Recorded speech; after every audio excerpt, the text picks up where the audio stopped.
बहुत सारे पेरेंट्स का एक कंसर्न होता है कि मेरा बच्चा जब भी बाहर लेके जाती हूँ या जब मैं मॉल जाती हूँ या कोई शॉप में जाती हूँ या कोई रिलेटिव के घर जाते हैं, तब बच्चा बहुत बिहेवियर्स दिखाता है। बच्चा मारता है, चिल्लाता है, ज़मीन पर रोल कर लेता है, स्नैच करता है, स्क्रैच करता है एंड सो ऑन।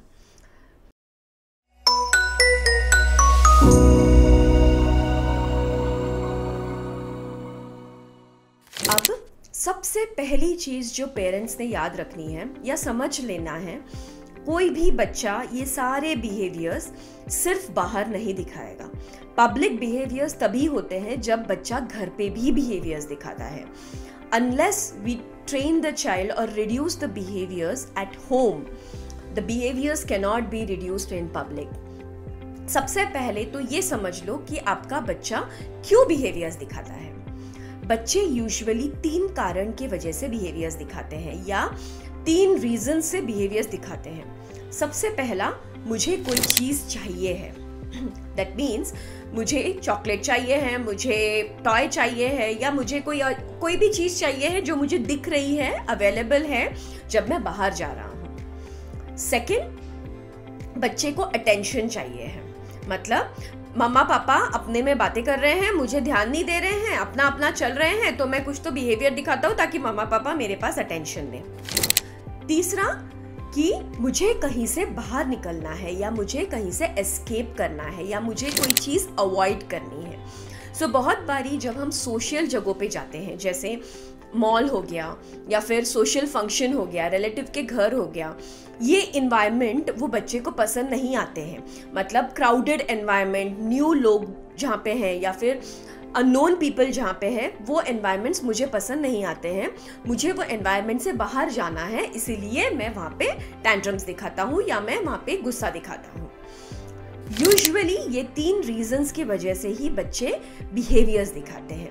एक छोटा रीजन और है, 4th रीजन, जिसके लिए बच्चा बिहेवियर दिखा सकता है, जो है सेंसरी। दैट मीन्स बच्चे को बाहर लाइट बहुत ज़्यादा लग रही है या साउंड बहुत ज़्यादा लग रहा है। हम लोग कोई रेस्टोरेंट गए जहाँ पे बहुत लाउड म्यूजिक चल रहा है, जो बच्चे को अच्छा नहीं लग रहा है क्योंकि उसको वो चीज़ पसंद नहीं आती है। उससे बाहर निकलने के लिए बच्चा बिहेवियर दिखा रहा है। So now, these are the usual 4 reasons why the child is showing a behavior. The first thing you have to do is understand why the child is showing the behavior. Once you understand why the child is showing the behavior, you have to solve that why. So for example, अगर आपका बच्चा behavior दिखाता है क्योंकि उसको कोई toy चाहिए होता है या उसको कोई चॉकलेट चाहिए होता है या उसको कुछ भी चीज़ बाहर से चाहिए होती है जो आप उसको यूजुअली नहीं मिलती है, इस समय आपको सबसे पहले ये देखना है कि बच्चा ये बिहेवियर घर पे भी दिखाता है या नहीं। मतलब अगर आपने उसको कोई चीज़ के लिए ना बोला या आपने कहा कि नहीं ये चीज़ मैं अभी नहीं दे रही हूँ, तो वो क्या करता है? अगर वो घर पे भी बिहेवियर्स दिखाता है, तो जब तक हम उसके बिहेवियर्स घर पे नहीं कम करेंगे, बिहेवियर्स बाहर कम करना बहुत मुश्किल है। क्योंकि इंटरवेंशंस जब हम डालते हैं, हम ये पब्लिक में नहीं डाल सकते। It is very difficult to put an intervention in public because there are lot of people there is a lot of embarrassment that is associated with that. So you have to first reduce the behaviours at home. ये कैसे कम करेंगे? सबसे पहला जो तरीका है कम करने का, वो है making the child understand the value of no. That means if I said no, it has to be a no. अब ये कैसे करेंगे? Majority of the times when the parents say no to a child at home, the child will be showing a behavior. मतलब बच्चे ने मुझे chocolate मांगा, घर पे ही मांगा, मैंने उसको ना बोला और बच्चा बहुत रोने लग गया। जैसे ही बच्चा रोने लग गया, मैंने बोला ओके ओके ओके आप चॉकलेट ले लो। तो बच्चे ने मुझे चॉकलेट मांगा, मैंने नो बोल दिया, लेकिन then the child started crying, बच्चा बहुत रोने लग गया और मैंने वो चॉकलेट उसे दे दिया। इसमें बच्चे ने क्या सीखा? जब मैंने मांगा तब मुझे चॉकलेट नहीं मिला, लेकिन जब मैं रोया तब मुझे फट से चॉकलेट दे दिया मम्मा ने। So that means the value of no is not there. आपने नो बोला, कोई फर्क नहीं पड़ा क्योंकि जब मैं रोया मुझे मेरी चॉकलेट मिल गई। That's what the child has learnt and the child shows the same thing when he goes outside. So the first thing the parents needs to understand is that the first thing is if you say a no, it has to be a no even after the behavior. A no cannot become a yes after the behavior. मतलब आपने अगर नहीं बोल दिया है वो नहीं ही रहना चाहिए. अगर आपने वो नहीं को हाँ कर दिया जब मैंने कोई बिहेवियर दिखाया, मैंने चिल्लाया, मैंने रोया, तो बच्चा हर बार वो बिहेवियर्स यूज करेगा अपनी बात मनवाने के लिए. अगर आपको हाँ बोलना है या आप कोई चीज को हाँ बोल सकते हो, पहली बारी में ही हाँ बोल दो. मतलब बच्चे ने चॉकलेट मांगा, आपको लगा कि मैं दे सकती हूँ, आप तभी दे दो. उसको ना बोलने के बाद हाँ मत करो. या तो आप फर्स्ट टाइम में हाँ बोल दो, या तो आप ना बोलने के बाद ना ही रखो, उसको हाँ नहीं बोलना है. अगर आप ये कंटिन्यूसली यूज करेंगे, बच्चे को समझ आएगा कि जब मुझे ना बोलते हैं वो मम्मा ना ही नहीं ही देती है, वो मुझे चीज़ नहीं मिलती है.